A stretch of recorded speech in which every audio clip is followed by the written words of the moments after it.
प्यारे दोस्तों, आज हम आपको सुनाने वाले हैं। एक हाफिज कुरान लड़की की शादी एक सांप से हो गई। फिर उस सांप ने उस लड़की के साथ क्या किया कि गांव वाले चीखे मारने लगे। वाकये को मुकम्मल जानने के लिए हमारे साथ रहिएगा। अगर आपने हमारे चैनल अर्शी वॉइस को सब्सक्राइब नहीं किया तो जल्दी सब्सक्राइब कर ले। पुराने वक्त की बात है कि एक मुल्क में एक बादशाह रहता था।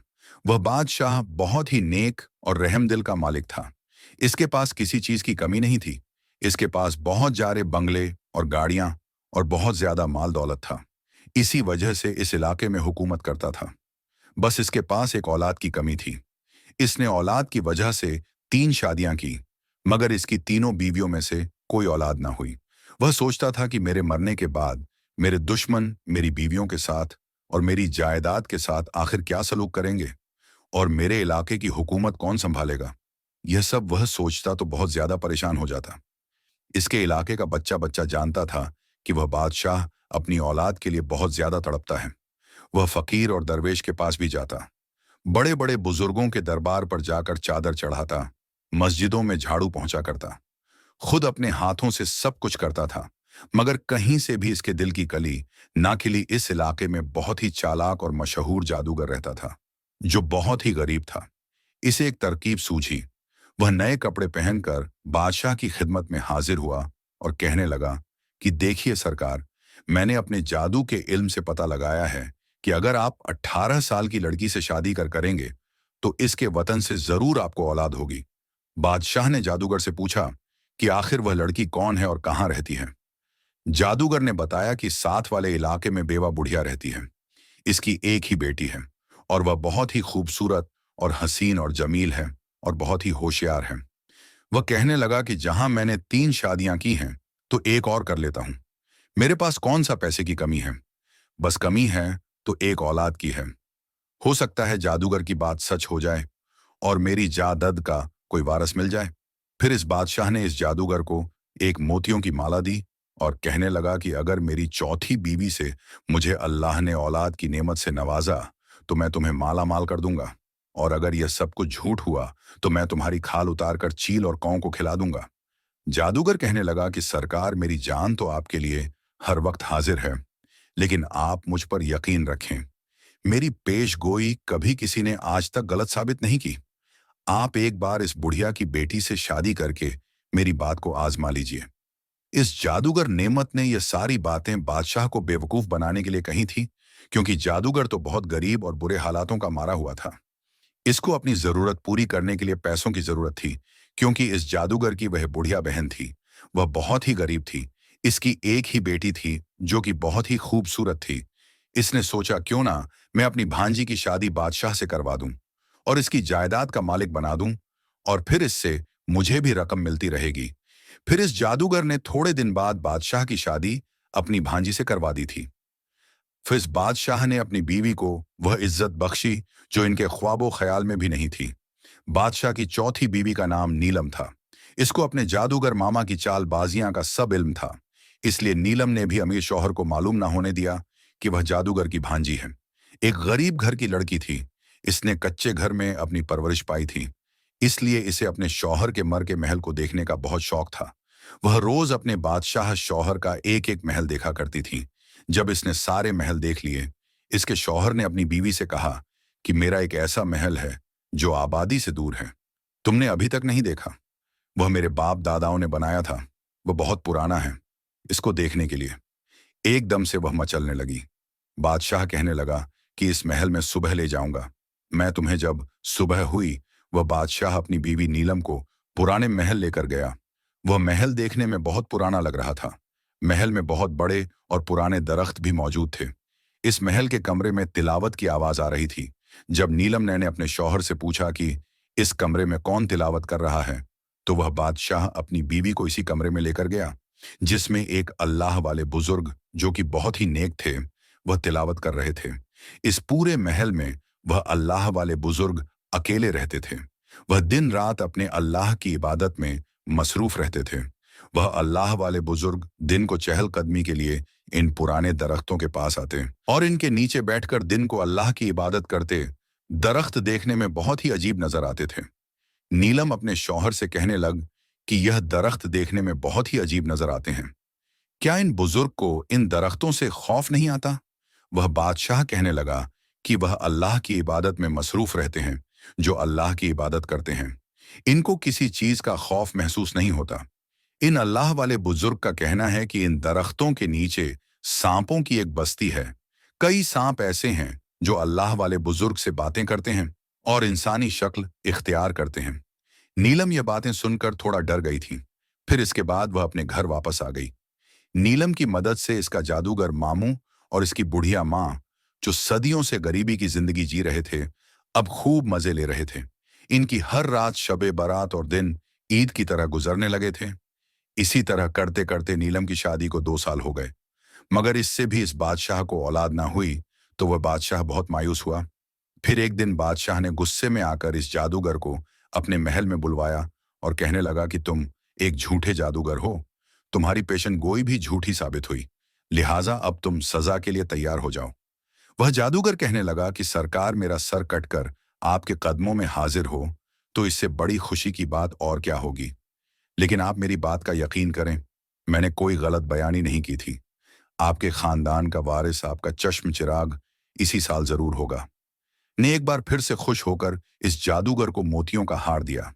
वह जादूगर हार लेकर अपनी बुढ़िया बहन के पास गया और जाकर कहने लगा कि तुम थोड़े दिनों में यह मशहूर कर देना कि मेरी बेटी नीलम बादशाह की सबसे छोटी बीवी मां बनने वाली है। वो बुढ़िया कहने लगी कि यह बात मशहूर करना कोई बड़ी बात नहीं, लेकिन इस झूठी बात को संभालना बहुत मुश्किल है। इसका अंजाम बहुत बुरा होगा। जादूगर कहने लगा, मेरी बहन तुम फिक्र मत करो, आखिर तुम्हारा यह जादूगर भाई किस दिन काम आएगा। मैं सब कुछ संभाल लूंगा। मैं एक ऐसी तदबीर बनाऊं कि मैं और तुम बहुत ही ऐशो आराम की जिंदगी बसर करेंगे। फिर जादूगर की बुढ़िया बहन चंद दिनों में यह बात मशहूर कर दी कि नीलम मां बनने वाली है। इस आदमी की सबसे छोटी बीवी खानदान को वारस देने वाली है।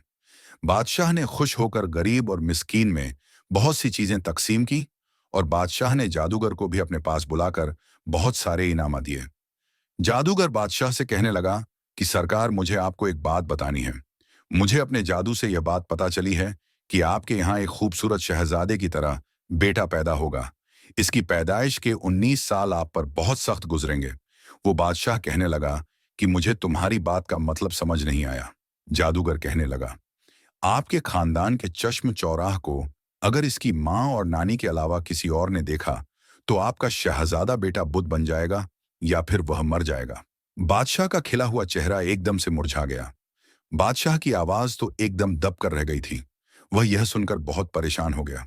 फिर वह जादूगर कहने लगा कि सरकार, क्या यह खुशी की बात नहीं है कि आपके खानदान का वारस पैदा हो रहा है?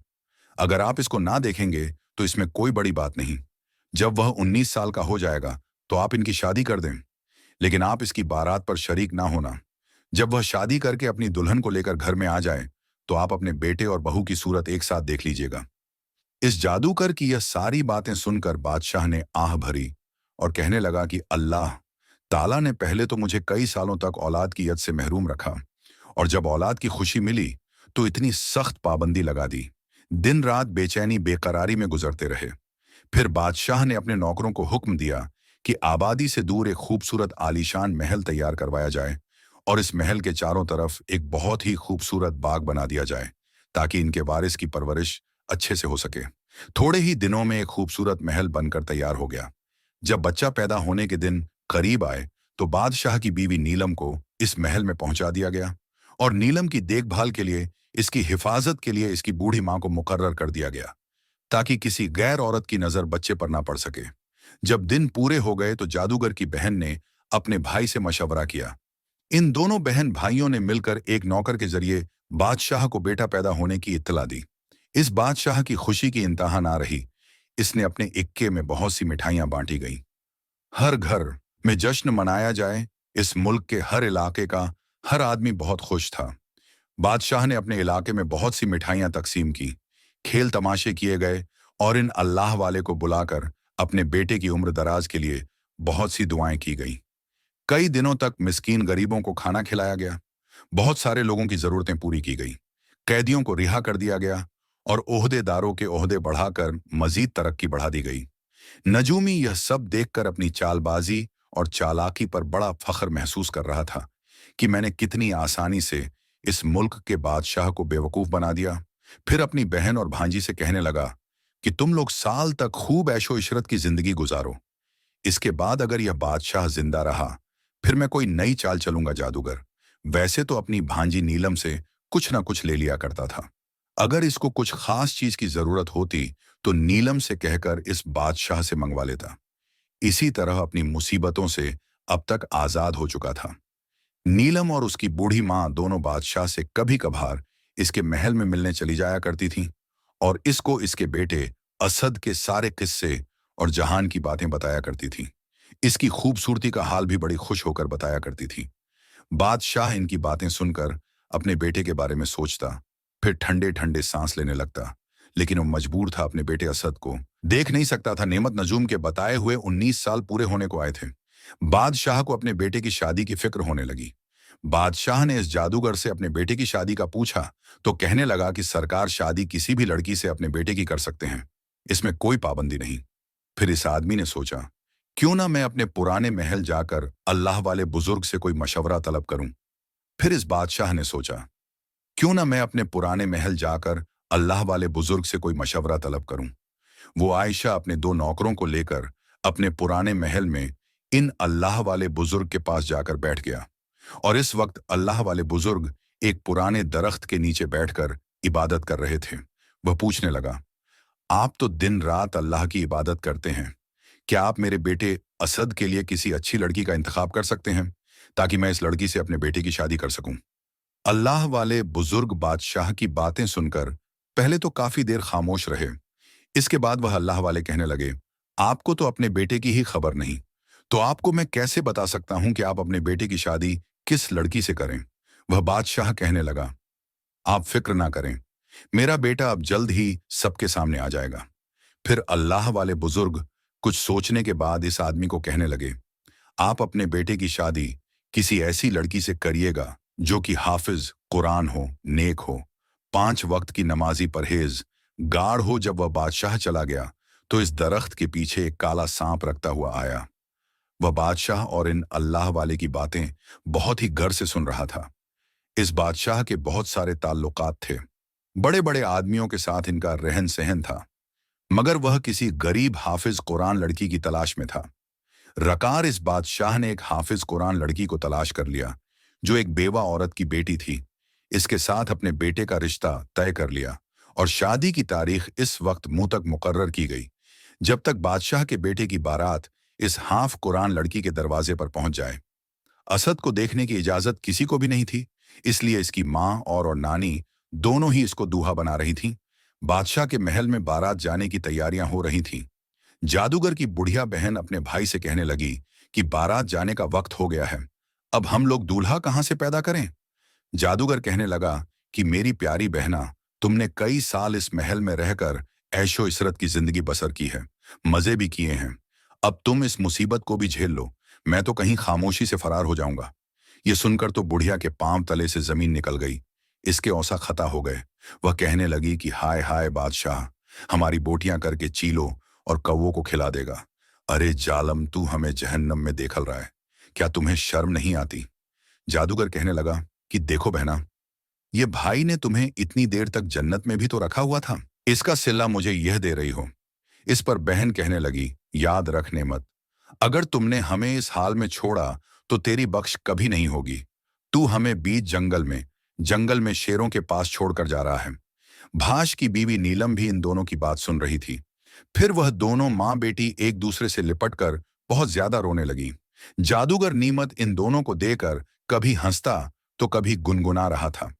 जब दोनों माँ बेटी रोते रोते हिचकियां बंद हो गईं, तो जादूगर कहने लगा कि रोने से कुछ हासिल नहीं होगा, चलो मेरे साथ, मैं तुम्हें बताता हूं कि आगे क्या करना है। इसकी बात सुनकर इन दोनों माँ बेटी की जान में जान आई। वह इनको लेकर दूसरे कमरे में चला गया। यह देखो, मैं 19 साल के बराबर वाला एक बुत बनवा कर लाया हूं, इस बुत को पालकी में रख देना। रात के वक्त जब बारात रुके तो तुम दोनों पालकी से दूर हट जाना और सुबह के वक्त यह मशहूर कर देना कि असद को किसी ने रात को छुप कर देख लिया था, इसलिए यह बुत बन गया। इस तरह हम सब बच जाएंगे। वह दोनों यह सारी बात समझ चुकी थी। फिर उसने खुशी खुशी इस बुत को शादी का जोड़ा पहनाया, बनाओ सिंगार किया, फूलों का हार डाला, पालकी में एक जगह बिठाकर खुद भी पालकी में बैठ गई और पालकी के पर्दे उठाकर नौकरों को आवाज दी, पालकी उठाकर बाहर ले जाओ, बाहर जाओ। बाहर बड़े धूमधाम से आतिशबाजी हो रही थी। इस आतिशबाजी को देखकर दो सांप बाहर आए और इनके पीछे चल रहे थे। पीछे बड़े बड़े हाथियों के ऊपर फौज और सिपा सालार बैठे हुए थे। यह रात बड़े ही जोशो खरोश के साथ चल रही थी। बारात चलते चलते रात को इस जगह पर पहुंच गई जहां पर उन्होंने पहले से इंतजाम कर रखा था। यहां सबने बैठकर खाना खाया और खूब मजे लिए। इसी तरह जब काफी रात हो गई तो सब लोग सोने के लिए चले गए तो इनकी पालकी शीशा के दरख्त के नीचे रुकवा। इस बुढ़िया ने सबको यह कहकर दूर कर दिया कि असद को ताजा हवा की जरूरत है, लिहाजा इस पालकी के नजदीक कोई भी ना आए। अगर किसी की नजर इस असद पर पड़ गई, जिम्मेदार तो फिर इस सब के जिम्मेदार आप खुद होंगे। जब सब लोग अपनी अपनी जगह पर जाकर सो गए तो बुढ़िया भी खामोशी से एक हुजरे में जाकर सो गई। इस जमाने में यह कहते हैं कि सांप जब 100 साल का हो जाए तो अपनी सूरतें बदल लेता है और बातें भी करता है। जब दो सांप पुराने महल से इस बारात के पीछे पीछे आए तो इस वक्त शीशम के दरख्त के ऊपर बैठे हुए थे और आपस में बातें कर रहे थे। नाग ने नागन से कहा कि तुमने देखी है यह बारात? इसने कहा कि हाँ मैंने देखी ना। कहने लगा कि यह बारात नकली है। इस पालकी में 2 लोहे की जगह एक बुत रखा हुआ है और यह बुढ़िया सुबह होते ही रोना पीटना शुरू कर देगी। इस दूल्हे को किसी ने देख लिया है और यह बुत बन गया है। इस तमाम मकरो फरेब के पीछे एक जादूगर का हाथ है। फिर यह सारे खेल से इनको निजात मिल जाएगी और वह बादशाह फिर इस हकीकत को समझेगा और फिर इस बादशाह को बहुत सदमा होगा और फिर इस बादशाह की जान चली जाएगी। नागन कहने लगी, क्या बादशाह ने अपने बेटे को नहीं देखा? ना कहने लगा, यही तो इन सब की मक्कारी है। बादशाह को इस बात का इल्म ही नहीं कि इसके यहां तो कोई बेटा पैदा ही नहीं हुआ, इसकी कोई औलाद है ही नहीं।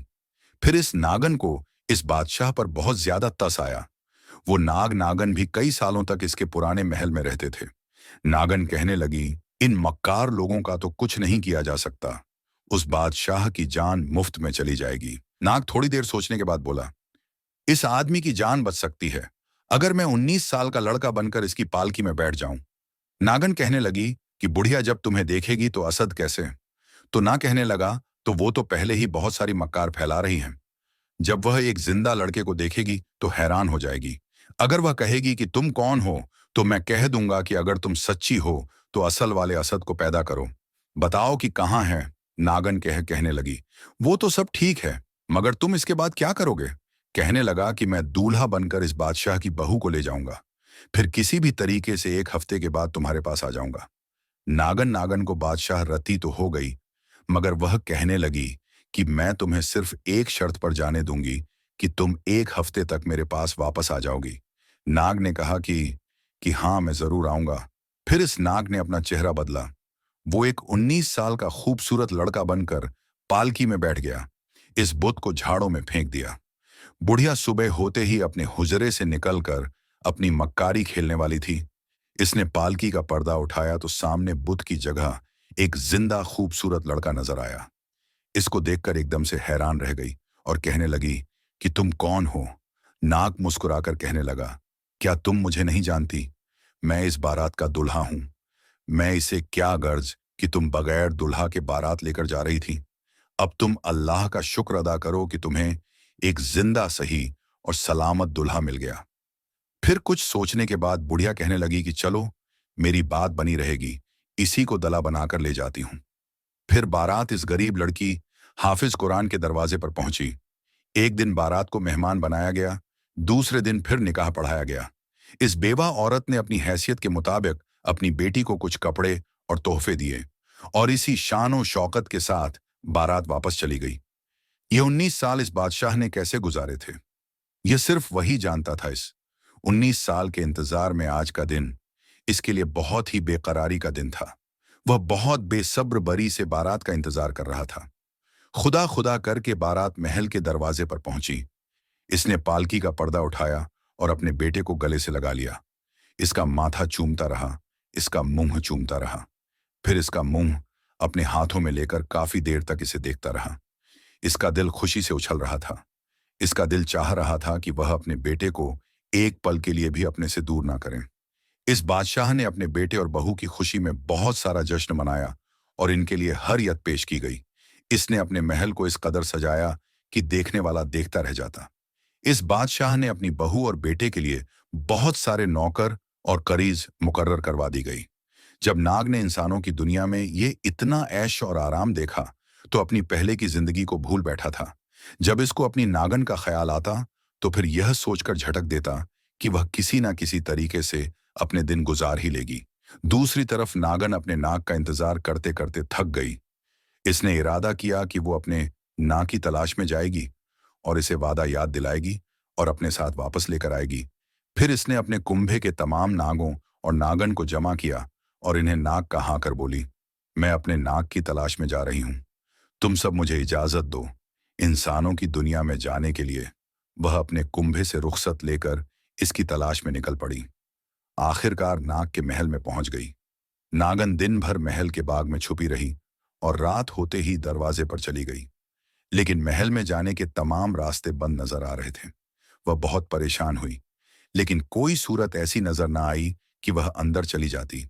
आखिर मजबूर होकर एक बाग में छुप गई। सुबह के वक्त एक खादिम ने महल दरवाजा खोला। वह बेचैनी से अंदर दाखिल हुई तो एक खादिम ने इसे देख लिया और सांप सांप का शोर मचाता हुआ इसके पीछे दौड़ने लगा। इधर शोर सुनकर बहुत सारे खादिम आ गए। सब ने मिलकर नागन को घेर लिया। नागन को बहुत गुस्सा आया और इसने दो खादों को डस लिया, लेकिन तन तनहा इतने खादों का मुकाबला कैसे करती। बेचारी का मुंह कुचला गया। जैसे ही असद कमरे से बाहर निकला तो इसने कहा, क्या तमाशा है, तुम सबने क्या सुबह सुबह शोर मचाया हुआ है। दो खादों ने हाथ बांधकर अर्ज की कि छोटे सरकार से एक सांप बाग से निकलकर महल में दाखिल हो गया था। इसने दो खादिम को डस लिया, लेकिन बाकी खादिम ने मिलकर इस सांप का मुंह को कुचल दिया है। छोटे सरकार असद ने दौड़कर मरे हुए सांप को देखा तो इसकी आंखों में आंसू आ गए। असद को नागन की मौत और अपनी ने वादा खिलाफी का ख्याल आया तो इसके दिल में बहुत सदमा हुआ। वो बहुत देर तक आंसुओं से रोता रहा। इसकी बीवी और बाप ने इसकी उसकी उदासी की यूं रोने की वजह पूछी, लेकिन इसने इन्हें कुछ नहीं बताया। वह अपने इसी गम को लेकर इन अल्लाह वाले बुजुर्ग के पास रंगता हुआ गया। अल्लाह वाले बुजुर्ग के पास जाकर इसने इंसानी शक्ल इख्तियार की और इनसे कहने लगा, मेरी बीवी नागन मर चुकी है, जैसा कि आप जानते हैं। अगर नाग और नागन में से एक को मार दिया जाए तो दूसरा इसका बदला जरूर लेता है। अगर मैं इन खादों से बदला लूंगा तो मेरी बीवी और इस बादशाह को मेरा इल्म हो जाएगा। मैं एक सांप हूं और मैं उस बादशाह का बेटा नहीं। वो अला अल्लाह वाले बुजुर्ग कहने लगे कि यह मैं जानता हूं कि तुम इंसानी मखलूक नहीं हो और इस बादशाह की कोई औलाद नहीं। तुम ज्यादा देर तक इस हाफिज कुरान लड़की से झूठ नहीं बोल सकते। हमें एक दिन इसको सब कुछ जरूर बताना होगा। मर चुका है, इसका गम ना करो। जो इस दुनिया से चला गया है वो सगा नहीं होता, चाहे इसकी अपनी औलाद ही क्यों ना हो। अगर तुम इस अपनी सांप वाली जिंदगी में चले गए तो तुम्हारी नई नवेली दुल्हन तड़प तड़प कर मर जाएगी और जिस दिन तुम्हारी सच्चाई सबके सामने आ जाएगी तो तुम सांपों की दुनिया को हमेशा के लिए अलविदा कह दोगे। तुम्हारी हाफिज कुरान बीवी तुम्हारी लंबी जिंदगी के लिए बहुत दुआएं करती है। तुम अपनी इस जिंदगी में ध्यान दो। वो नाग अल्लाह वाले की बातें सुनकर अपने महल में आ गया।